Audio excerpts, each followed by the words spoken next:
Hi and welcome to the short tutorial. In this video I will show you how to do echo on the TikTok. So right now it's very trending, a memory trend. So many people are searching for how to give a echo effect on the TikTok. So watch this video till the end and you have to follow the same procedure, and if this video really helps you out, do subscribe to my channel. So first of all, you have to open your TikTok mobile application. Once you will open it, you have to click on this plus icon. Now you have to upload your video, or you can simply shoot a video.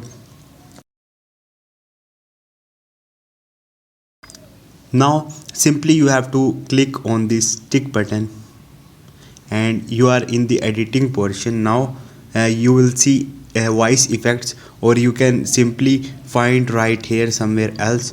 So for my phone it's showing right here, so you have to click on the voice effects and here you will see multiple effects. So you have to swipe to the left and you have to search for the echo right here. So echo is here, simply tap on it. Once you will do it, echo effect will be applied on your audio. So this is the procedure to do echo on the TikTok. Hope this video will helpful for you. If you have any question, you can ask me in the comment section, and don't forget to subscribe my channel. Thank you.